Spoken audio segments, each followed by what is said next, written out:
So, welcome everyone. My name is Erica Petrozelli, and I lead the Lehigh Valley Community Foundation. I'm pleased to welcome you this morning for this very important and timely conversation. It's really great to see so many people here.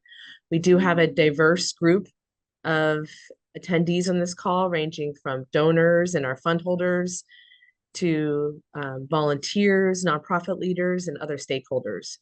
We all have at least one thing in common, though, and that's our care and concern for our neighbors. Food access has been top of mind these past few months. Legislative changes, budget challenges, both at the federal and state level, which is unique to Pennsylvania right now, have increased the pressure on an already under-resourced population and the nonprofits that serve them. Lehigh Valley's local charitable food system is a robust network filled with some of the most resourceful people and leaders. And our food leaders are doing everything they can to overcome challenges and keep all of our community fed and healthy, especially as we head into the cold winter months. Joining us today are a few of those inspiring leaders to be speaking on the call. Allison Zapp, Executive Director of the Easton Area Neighborhood Center. Raymond Santiago, Executive Director of the Hispanic Center of Lehigh Valley. Aaron Connolly, Vice President of Impact at the United Way of the Greater Lehigh Valley, as well as our own Megan Barnes-Briggs, Vice President of Community Investments at the Lehigh Valley Community Foundation. I will be turning it over to Megan shortly to dive deeper into what the charitable food system is, but first, some acknowledgments and updates on our fundraising efforts. First, many thanks to Carrie Nedick, our Director of Donor Services, for planning this call as part of our regular offering that brings knowledge of community issues and organizations to the forefront for our fund holders and other stakeholders. And thank you to Mariska Van Alts from our community investments team, who played a big role in gathering and synthesizing the volume of information from our food access partners so it could be distributed in a clear, succinct way. Last but certainly not least, our amazing Megan Briggs has been working alongside Aaron Connolly and other colleagues at the United Way to convene the food sector partners to find solutions to this immediate crisis. We are so thankful for our friends at the United Way for walking alongside us on this journey.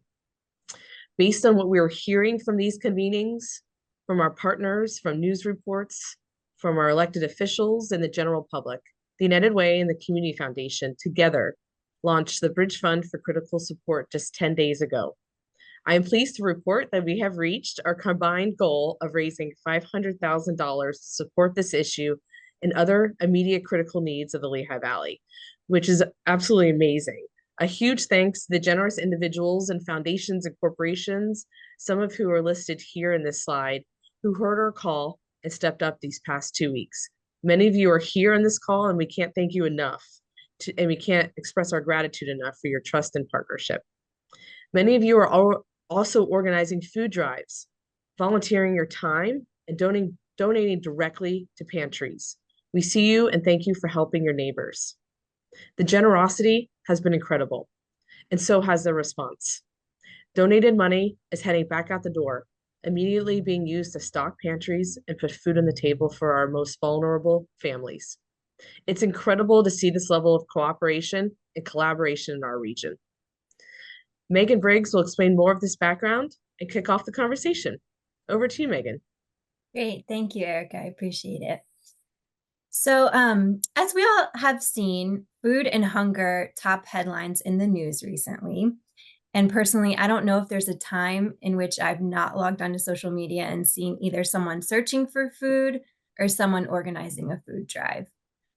Ultimately, the big issue we are facing is that there's a record demand on the charitable food system, meaning more people needing food, and a lack of supply of food, with really hard demands on the capacity of our food pantries. For example, just in the last 2 weeks, Project of Easton has had an increase of 42% more individuals seeking food at their food pantry. Many factors have led us to this moment. We'll talk about in this call the way our food system in the Lehigh Valley works under typical conditions, and also what pantries are feeling lately and seeing lately, as well as what factors that got us here in this position to begin with. As a quick snapshot of what brought specifically the Community Foundation into this conversation in the last few months, I'll share that one, the Community Foundation has a really unique positioning in which we interact with both nonprofits and fund holders locally. And so this gives us insight into what's bubbling up. We saw a lot happening in the housing space this fall. And as we started forecasting what might be a key focus for our region over the coming months, we saw that food is a really important issue to dig into. First, we started learning about the issue more ourselves. As Erica mentioned, Mariska Van Alst had a lot of key conversations with food sector leaders in September and early October. And they really gave us a lot of context and gave us insight into what might be some really urgent situations around the food system in the Lehigh Valley. We knew that there's a really strong collaborative effort in the housing space existing already, but there wasn't that same infrastructure for collaboration in the food sector. So as we often do when there's overlapping priorities and a critical need, the Community Foundation and the United Way partnered to convene a meeting of charitable food sector leaders so we could meet and focus on solutions together. Ultimately, we wanted to cut red tape and get more food into pantries fast. We had met one time before the news on the delay in SNAP payments hit the national stage. And so what was already a concerning issue turned into what may be a full-blown crisis if there was both an increase in demand from what we were already seeing and a shortage of the food supply. And an even more increasing demand on already hardworking pantry system. And so with a critical call to action and through the collaborative and scrappy problem-solving spirit of these food sector leaders, the Critical Food Providers Action Team was born. In our short time together, we've detailed the strengths and pain points of our food system, created clear strategies to purchase bulk food, determined how much that would cost for around 100 pantries in Lehigh, Northampton, and Carbon for 3 months. Then we raised enough money to purchase that food, thanks to many of you on this call, and put the first orders in so that we could make sure that pantries in our areas had access to adequate food supply for the increase in demand. Along the way, we also identified several other issues that we can collectively address, whether it be how to streamline volunteers, train folks on SNAP benefit changes, connect people to WIC services. So to summarize, we've taken a lot of action in a little time. And to be honest, I never thought my job would entail writing emails with the subject line of meat order, especially as a vegetarian, or encouraging folks to pull out their phone and text their meat supplier right then. But this is what the moment calls for. And this is what these leaders have really stepped into. And I'd never been more honored to work with such an important and urgent cause. Aaron from the United Way will explain the bigger picture at a national and state level. And then Allison from Easton Area Neighborhood Center and Ray from the Hispanic Center will talk about how these factors have shown up in the charitable food sector in the Lehigh Valley. So over to you, Aaron. Great, thanks, Megan. And just really want to echo Megan's sentiments. You know, even though we are in a time of great need and crisis, I think the really bright silver lining is the ability to all come together and work with some brilliant people to make some change. So we are, I'll kind of paint the picture of what brought us to where we are right now. So truly, we're experiencing a number of compounding issues that are really combining in ways that are creating what many are saying is a perfect storm. So 3 key issues. 1, funds aren't flowing from government. 2 is there's some significant policy changes that are making it a little more difficult for folks to access resources. And then 3, there's ongoing economic pressures on families that have been going on for a while. So all of this means at the core is that our local safety net is fraying while the need for services is increasing. So I am thrilled to see, I was just checking the news this morning, seeing what movement, there is movement. So I know at a federal level, the Senate's moving forward with a deal to reopen government. A deal's been brokered or rumored to be brokered with the state budget. The House members have been called back to Harrisburg. So we're hopeful that the stalemates are ending and that relief is coming soon.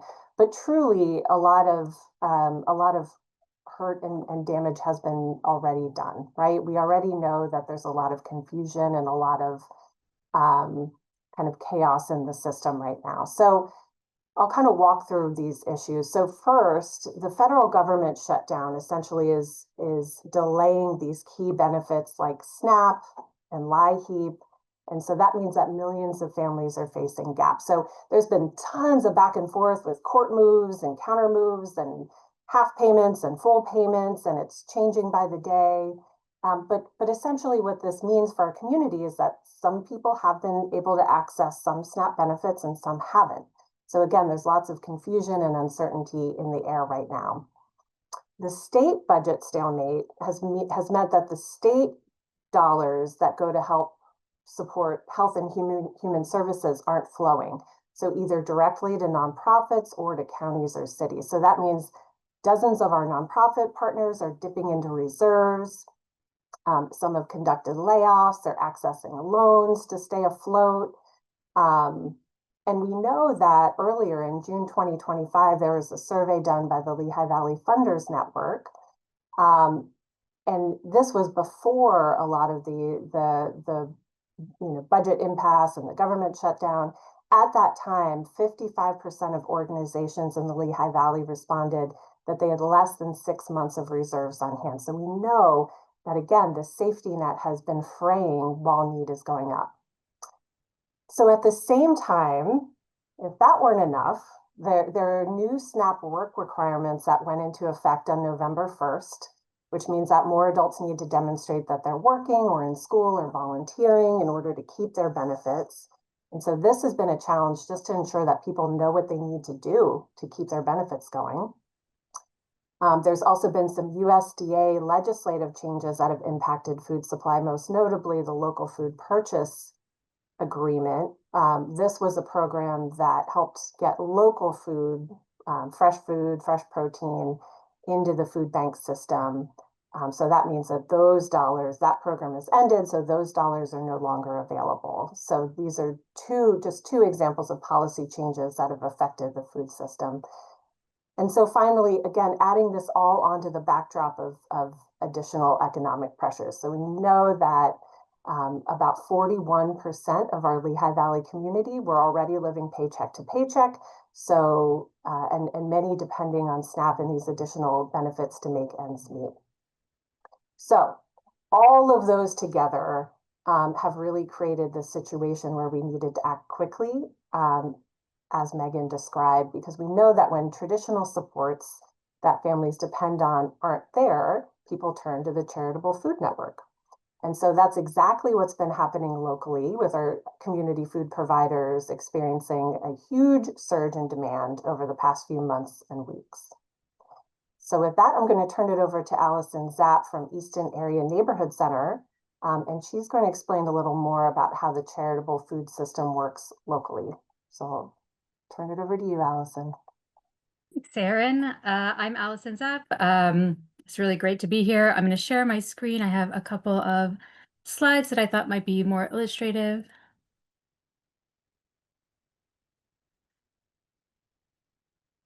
All right.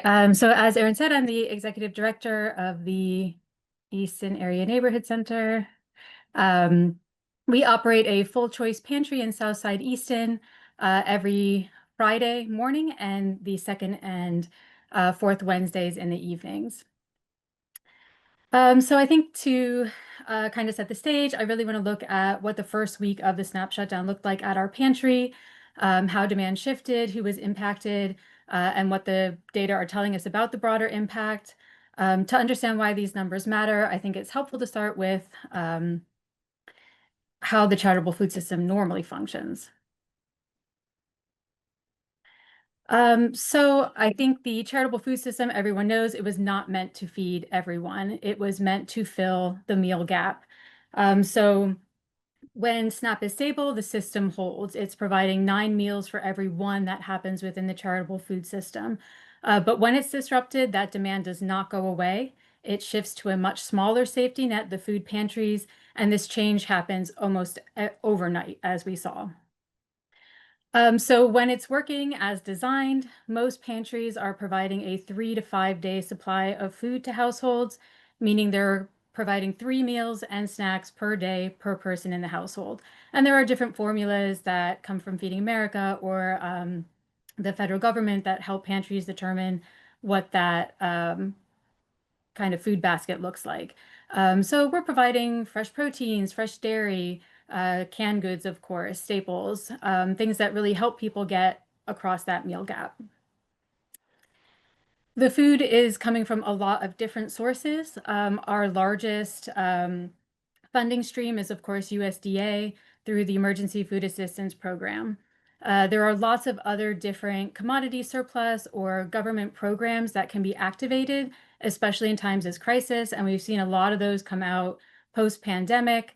However, none of them are being activated right now, and earlier in this year, certain commodity programs were actually culled back, leading to hundreds of millions of dollars being taken out of the Charity Food Network. The second largest pool of funding that we have here in the Lehigh Valley is through the State Food Purchasing Program. This is operated through the state. Of course, those dollars are not flowing right now. This is essential funding that's administered by Second Harvest Food Bank to purchase a lot of staple foods for food pantries in those counties. And not having the SFPP funds flowing has really started creating the supply crisis that's happening right now. We have the Pennsylvania Agricultural Surplus System, which is also a state funding to purchase excess Pennsylvania grown or produced products. This is the $5 million that Governor Shapiro freed up was this PASS fund. However, as Second Harvest Food Bank has pointed out, with these dollars suddenly flowing into the local food system, the supply chain had kind of faced a lag because these funds were not available. So we're waiting for the supply chain to catch up on things like eggs and dairy, which creates other supply challenges. Donations, of course, are hugely important in charitable food spaces. A lot of retail recovery from grocery stores, much more bulk food rescue from warehouses and other retailers like Wawa or Starbucks, some, excuse me, prepared foods.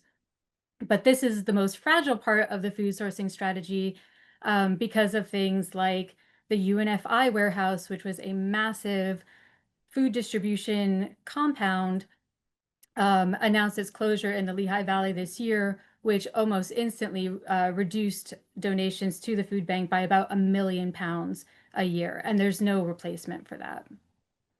Right now, we're, of course, seeing a lot of community and corporate food drive support, which has been phenomenal. I think the food drives right now are sustaining a lot of our pantries while we wait for the supply coming in from the food bank to really start flowing in, as it has been. But you worry about donor fatigue. How long can you, encourage people to give? And then, of course, if food pantries are fortunate enough to have some flexible dollars for direct food purchasing, either from retail stores or their own distributors, that can be a helpful way to fill some supply gaps. Gleaning Gardens Farms, waking up on an extremely cold morning, I think shows everyone that the farming system is, coming to the close of its season this year, and unfortunately is not going to have the ability to really step in and mitigate the food crisis at this time. So I want to talk a little about what we saw just this Friday, but to kind of, set the stage, I really want to make it clear that we were already in a hunger crisis. Not only have we been seeing more people flowing into the charitable food network, but we're seeing people are using charitable foods for a more sustained period of time. So in the past, where we might have seen people coming once, twice, 3 times, kind of getting over that gap or, needing emergency food, now we're seeing more and more people are coming, for the full year or more than 6 months of the year. So this has really put a strain on the charitable food system at the same time as, if you look at the graph on the right, this is post-pandemic food crisis. This is when inflation hit, the numbers really increased rapidly. There was a little bit of a sustained new baseline setting until we headed into last fiscal year, where we started to see things rising again. And then that brings us to the current crisis. So on Friday, which was our first pantry after SNAP benefits paused, we saw a very immediate surge, more than doubling what we'd see on a typical pantry day. So under normal circumstances, we can see predictable patterns that emerge during our distributions. Demand will peak at the beginning of the month. Friday pantries typically have more people coming than Wednesday pantries. But in October, once this news broke, we started seeing things tick up. So we went from about an average of 35 to 40 households per pantry to 47 households by Halloween, which should have been our lowest numbers of the month, and then to 85 households who came on November 7th. It was a really intense day. People were lined up about 6 a.m., waiting for hours to access some food. We had planned for 100 households as the maximum that we would be able to serve. 100 households did show up. Some of them couldn't or didn't want to wait for as long as it took for the pantry to get through. But thankfully, we didn't have to turn anyone away empty-handed or without adequate food supply. And I think it's really important to note that about a third of those pantry customers were brand new to our pantry. They had never come here before. We usually see really high enrollment in July and August when people are recertifying. This uptick at this time of year is unprecedented. And about 70% of the people who came on our Friday pantry said that they were being directly impacted by the SNAP cuts. When we look at how this is impacting certain populations, we can see that children and seniors are the most impacted. Seniors just cannot absorb this additional cost into fixed incomes. And, families with children, which are a lot of new families coming on Friday, SNAP is this safety net that provides additional food for these families. And I think that it's interesting, we usually see different patterns. Families with children tend to fluctuate more over the course of the year, while seniors stay generally steady. So seeing both groups rise so significantly together is unusual for us, and really does show that this is a community-wide crisis that's affecting families and fixed income households alike. So the pulling together of the action team could not have come at a better time. This group of food system leaders, aside from the partnership, the collaboration, and the kind of think tank atmosphere that's going on, just being able to be on the same page as far as what the news is saying and these rapid, confusing changes that are happening has been just completely invaluable. But our most urgent needs right now are consistent food availability coming through the Second Harvest Food Bank. They do have the infrastructure that's required to get us through this crisis and the immediate crisis and the prolonged crisis that is still occurring. When we were done with our pantry on Friday, our food was wiped out. We need to be able to order quickly, have that food be available at Second Harvest so we can stock our shelves and turn it back around at a rapid rate. We're also in need of food dollars at our pantry, so we can purchase food that can fill gaps if there are delivery or supply issues that we're not able to get as much food as we need from the food bank. What can we go out to purchase?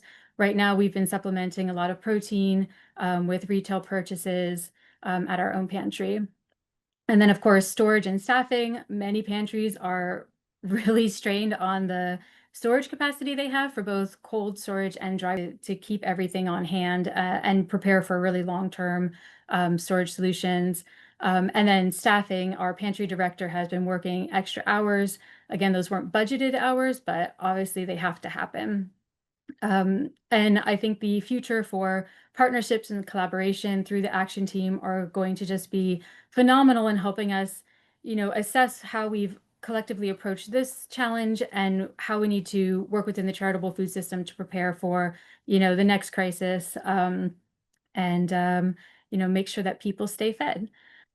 So just in closing, I just want to say that this is happening at every single pantry. This is just one snapshot of one pantry, but we know that this is across the entire charitable food system. And without really deep investment and solutions, the system is holding now, but it is definitely near its breaking point.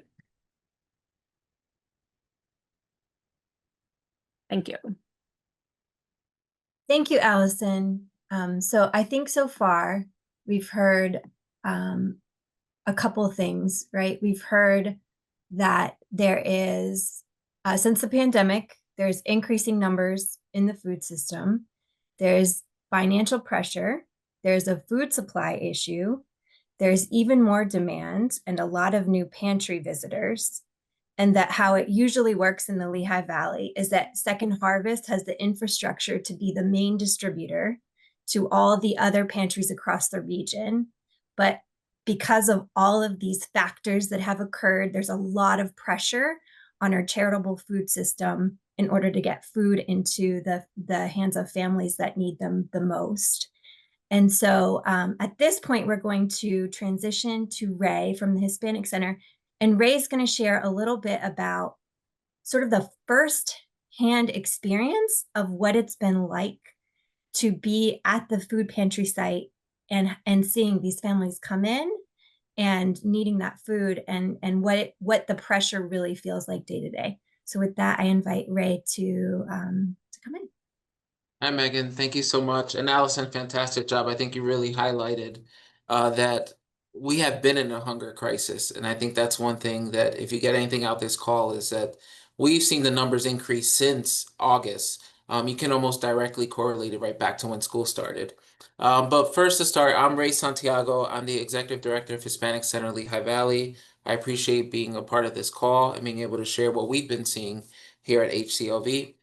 Similar to what Allison mentioned, we are a choice pantry, and Megan put a great description of what a choice pantry is in the chat. Please read that if you can. But really, it's about giving people the option to choose what's best for them and their family. We want to make sure that we're efficient with the food that we're providing out to the community. They can create meals from it that they're going to eat. They're going to still be nutritious and really aligned with their wants. Here at HCLV, we normally serve around 200 households per month. So that equals about 3,300 people a year. And one thing about our pantry is that we offer culturally appropriate food. So your different, Latin staples, Goya products, and things of that nature is something that we offer to our participants of the food pantry. And volunteers are so crucial to what we do. We get about 300 hours per month on average from volunteers that really support our pantry. And we wouldn't be able to do what we do without the support of our volunteers. So, the way this crisis has been showing up here at HCLV, similar to what was mentioned before, we've seen a 30% increase in new participants in the first 10 days of November versus the first 10 days of October. We looked at it in that way. And then we also track calls into our center. We had a 67% increase in food-related calls in the first 10 days of November versus the first 10 days of October. That's massive for an agency like ours. We have 8 employees in total. We have phones going off pretty much all day, our doorbell ringing all day with new families showing up and asking questions. And I want to mention just, the stress and the mental health concerns around this. For families that were already feeling tight with their budget, to have this going on has just added very much unneeded undue stress. And we've seen that showing up here at the center. And people, feeling a little more agitated, feeling so confused. I think I mentioned it yesterday to, I forget who, it feels like whiplash sometimes of just the information coming in and changing an hour later and just not sure what's going on. Our families really feel that confusion, and it's been difficult for us as a nonprofit to stay on top of it, because it feels like if you're not glued to what's going on in the news, that if you don't see anything for 2-3 hours, something can change. And I think the families feel that as well. We also noticed a lot of increased messages on our social media, directly asking for help. Many of our, you know, disabled people here in Northampton County and South Bethlehem reaching out, saying that they need help getting food. And that's kind of been a unique experience for us. Like the transportation issues of getting to the pantry. We've had some new pantry participants carpooling. We've been asked a lot about delivery to homes for people who normally would get their meals delivered via Instacart with their SNAP benefits or other services like that. They're asking about delivery, and we don't offer that. We don't even have the capacity to even think about trying to offer that. So that's been something new for us. Is that it's the amount of people reaching out asking if there's any way we can deliver, just because they're pretty much stuck in their home. So that's been scary and really unfortunate to deal with, here as well. And just to share a story, because I think one of the things that happens whenever SNAP benefits or benefits are talked about is that people tend to assume that it's people who, quote unquote, don't want to work or anything like that. We had a family come to us. The husband works at UPS in the warehouse. The wife works at one of our local restaurants in downtown Allentown. They have 3 children. They live here on the south side, and this is the first time they had to come to our pantry. And I think in taking that call, which came to they ended up finding my line and called me directly. And taking that call and just the feeling that they had of embarrassment, which I try to reassure them that it's not embarrassing to ask for help. But these were 2 working adults that now, because of their SNAP benefits, which they were only just getting a couple $100s a month to get them by, now having to rely on a food pantry to put food on the table for their 3 kids, and they're both working as hard as they can, picking up extra shifts, but still can't make ends meet. I think those stories are important to know, that there's just families out there that are working and trying their hardest, but the costs just have completely, set them back. And then everything happening with SNAP completely set them back even further. So I just wanted to share that story because it's important to understand the real people out there, that are in need. And then, ways that we could use help with, just specifically here at HCOV. You mentioned the partnership with Second Harvest. I am glad to be a part of the group, that's assisting with the strategy and discussing, ways that we can get food into pantries. And I'm glad to continue doing that and share advice, opinions, help in any way that I can. It really feels like we've kind of got like the Avengers in a room, and are really attacking, food insecurity and what's going on, at a full scale. We need volunteers. As the need increases, we get more food in. Hopefully, we're going to need people to help with that. So that's really a big, huge need for us. And then just to mention products that I know, we're already working with Second Harvest on, but things like rice, canned meats, peanut butter, bread, meat and produce, which a lot of that we're already working with Second Harvest, through the Critical Fund, to get. But those are just the staple items that we're really getting wiped out, as the days pass by and needing to refill. We got 500 pounds of rice about 10 days ago, and that's gone, just with the need. So that's where we're seeing right now.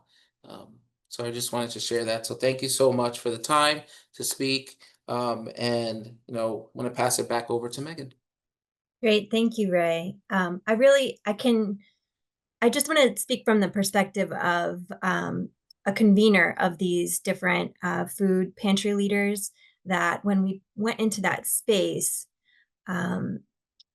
I just have the utmost admiration for these pantry leaders who care so deeply about every individual that's sort of walking in their door and know the system really well and have just been hugely like strategic and full of heart in order to address this crisis when they're feeling a lot of pressure. So a lot of gratitude goes out to that. I just want to briefly explain, as Erica had mentioned at the top, right? We put out this funds, we had raised these dollars in order to get them out the door quickly, and the dollars have gone out the door. Some of those dollars have gone out the door. And so I wanted to just briefly explain again some of the action that we have been taking as a group to really address this crisis full on. And this is definitely been collaborative solutions from the whole group that's meeting about this issue. So we placed an order through Second Harvest Food Bank in order to supply the over 100 pantries in this region. And those that food should be on shelves within a week. We also, and the order there was to supply produce, dry goods, cereal, rice, beans, and other shelf-stable items. And that was to Carbon, Lehigh, Northampton, and Monroe counties. We also, it's no joke, we were at the last meeting and we were all sitting around the table and we're like, listen, who has meat supply, right? Let's get on the phone right now. Allison Zapp had a local farmer that could drop off, some meat the next day, and she called them up during that meeting and they did drop it off at Second Harvest. And then Second Harvest has been pulling their relationships in to see from local farmers and other places like how we can get meat into the system, because that has been one of the biggest needs is really protein for the food bank. So we've done that as well. We're working with Second Harvest to set up we actually did set up a pantry network meeting, which is going to happen Wednesday afternoon with those pantries across their system. To make sure that we are letting them know what to expect and that more food is coming and on what timeline. We've also set up a streamlined way for pantries to communicate volunteer needs via the Volunteer Center of the Lehigh Valley. We also have been coordinating with this region's WIC offices to see how we can enroll folks on WIC if they're eligible when they come into the food bank, so that we can make sure everyone gets access to their full benefits. We're also working with Valley Health Partners to do a train the trainer session with pantries on how their staff can ensure that folks who receive SNAP benefits can maintain their benefits, because as was mentioned previously, the requirements to receive SNAP benefits have changed as November 1st. So we want to make sure that everybody who's on SNAP remains eligible for SNAP, and there's some training that needs to occur at the different pantry sites in order to do that. Additionally, we're just raising awareness to the public, right, about this crisis, and that's one of the steps today, is to really make sure that you all understand the charitable food system, understand what the needs are, understand the action that we're taking. So we're going to continue to do that as well. But I do want to lift up a couple things. One, everybody around the table, as you can tell also from the different folks who have been collaborating with us on solutions, everybody around the table is working really hard. I do also want to really lift up Second Harvest staff, that we are relying on them for data, right? To say like, what do we need to be ordering? And they're putting in these orders, they're distributing it across our region, they're communicating to the pantries. And I know that they are really doing their best effort to really meet this crisis, and just really appreciate their collaboration as a key partner in this effort. And so with that then, I wanted to just hand it over to you all to try to answer any questions that you may have for us. And you're welcome to put your questions in the chat if you have them. Or if you'd like, you can come off mute.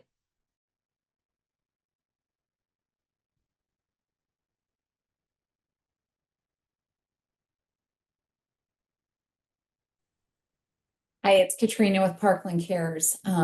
I don't necessarily have a question, but I just want to echo something that Ray, you know, had said. We have a woman who we're scheduled to open for the first time on Thursday since everything that's been going on. So it's going to be very interesting. And right now, if all of our families who have a reservation attend in November, we're already up by 18% from last month, and we have a long wait list that we've also put together. But we have a woman who is going to be coming and shopping with us on Thursday who worked at LVHN for 20 years and was laid off. And unfortunately, she was already in the process of having shoulder surgery, so she can't go and find another job, and will be coming to a food pantry for the very first time. And so I just think, you know, it's going to be so difficult for some of these individuals to walk through the front door of these pantries. And I'm just so thankful that, you know, as all of us here on this call, I just know that we're inviting them in with open arms and treating them just like they're our own families,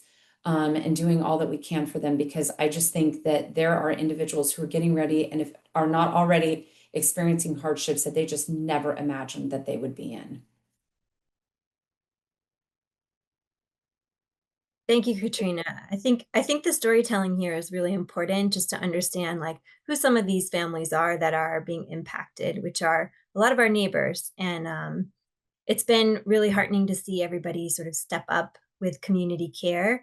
There was a really beautiful quote that one of our local Lehigh Valley leaders said recently that really hit me, where it was sort of like, and you heard this reiterated today as well, right? Is that we had such a response to this fund, and we also saw prior to launching this fund, just a lot of people stepping up to donate to their neighbors. And I think the concern from the food system is sort of like, how do we're going to continue to see increased demand, but there might be this dip in really the community care that we've seen. So, you know, how do we prepare for that? And also, how do we engage folks in the long term to continue to donate? And ultimately, this leader, Chloe Cole Wilson, said, community care should be a movement, not a moment, right? And so that really stuck with me, like sort of how do we create this movement around the beautiful community care that we've seen of late? Is there, I see another question in the chat. Will Second Harvest be able to waive service fees and delivery fees for nonprofits on the food purchase within the 500,000? Thank you, Paula. Yes, we are working on that. And that was one of the things that were flagged in the collaborative meetings is like, how best do we support nonprofits?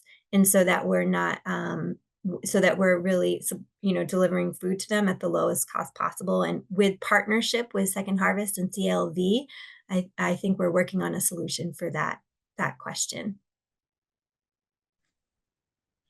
Megan, there's another one from Colleen in the chat. Are you able to see that? Yes, thank Yeah. you. How long would you imagine the supply chain will take to catch up to return to levels before this immediate crisis? Is there a concern that people will feel an urgency for months ahead, again, beyond already current crisis, just because of the fear this current crisis has caused? Would Allison or Ray or anybody from the food meetings, do you want to come off mute to answer this question about the supply chain to catch up to return to levels? I can answer a little bit of that. Yes, Erin. So our food bank currently, right now, I just pulled our levels, and we're over 1 million for food that's inside the food bank, as for levels. So that means our pantries are able to you know, order anything from there. So as for the supply chain, we are catching up because we are going through different vendors to be able to get, you know, like we're navigating all of our different vendors to increase our supply to ensure that the supply is then going out to where it needs to go. So just because a vendor might only have, say, a pallet of rice from here, then we're able to go to another vendor and get a pallet of rice from somewhere else. and so on and so forth. So we are in the process, and I actually just recently sent an update of all the different stuff that is going to be coming into our food bank just this week. And it is an amazing amount of food. So hopefully everybody will be seeing some massive changes in the near future. But just remember that as soon as it's coming in, it is also being distributed. So I do want you to all to understand that there will be changes and refreshing, and we're trying to get what we can. So it might not be always black beans, it might be kidney beans, or it might be something of those sorts. So just know that there will be some changes because we're working with the supply chain issues at hand and trying to purchase through and gather what we can when we can. Yeah, if I can add something there also, I mean, I think, on the pantry end, we are really digging in for the long term. We know that even if the SNAP benefits are reinstated and that money starts flowing again, now we move on to the next crisis. And, LIHEAP is opening a month late this year. People are going into winter and they're not going to have those resources. I think there is going to be prolonged fear. I think when we saw the ramp up to our November 7th pantry, it was people trying to shore up their own supplies in their homes to say, I might not be able to make it for the month, right? We're providing 3 days of food people eat every day. So I think with the housing crisis, the heating crisis that may be coming, still inflationary economy, like all of these things are going to come together. This crisis isn't going to go anywhere. So if the additional contributions don't continue flowing into the food bank, then I do see, or the food pantries, I do see additional disruptions in the supply chain happening. Federal and state dollars have not kept pace with the crisis we have seen over the past 5 years. And that ultimately is what's going to not allow this to be solvable without community investment. And if I can add, I think I've already got, so when I came in today, 2 questions from staff were, okay, but what about January 30th? What happens after that? Because it just extends till then. I hope not, because we be back in a shutdown again. So it's just, that's that fear and just that uncertainty.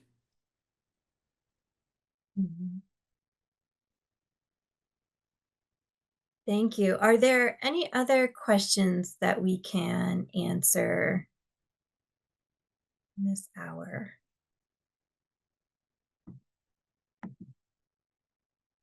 One moment.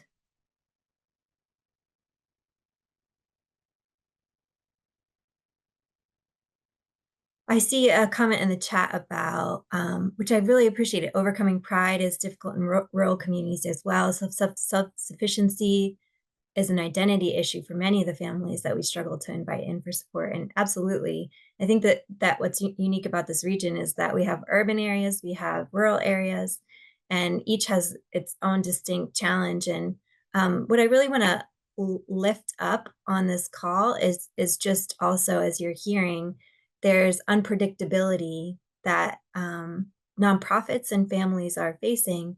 And our nonprofit sector is very strategic and very savvy, and yet it's really hard when your demand and your clients spike significantly in 1 week. How do you plan for that? So just appreciate the ongoing work of these leaders.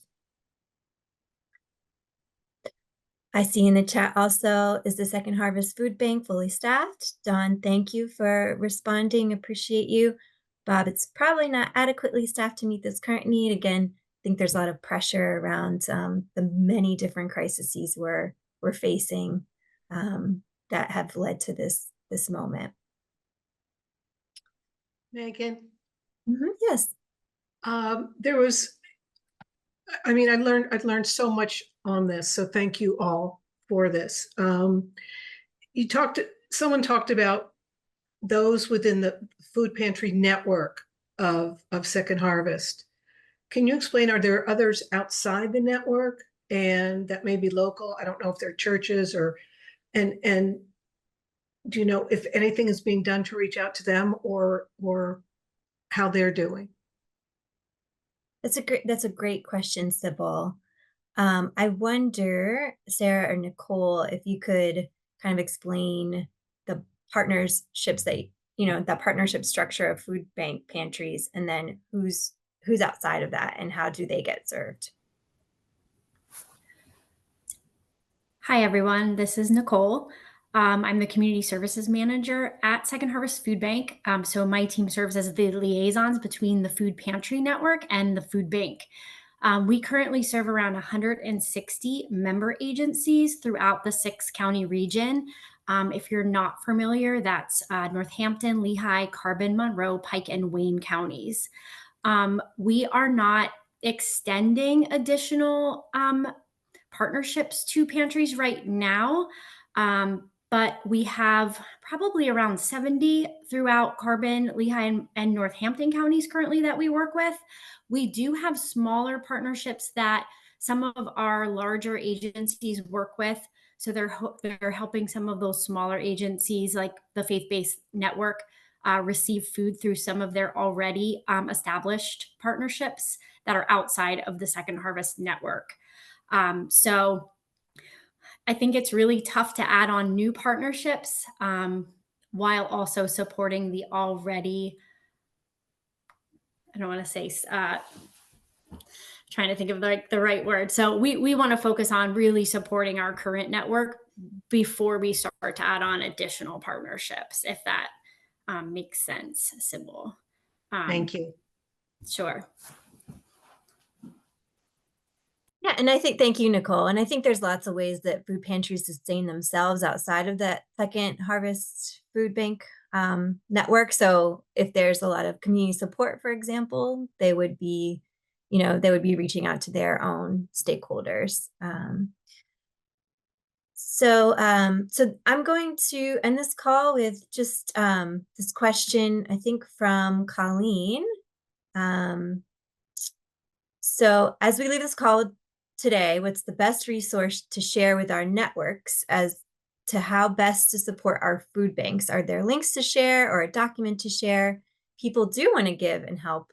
It's just knowing the best way to do so. And there's a couple answers in the chat already, but I'll just lift those up.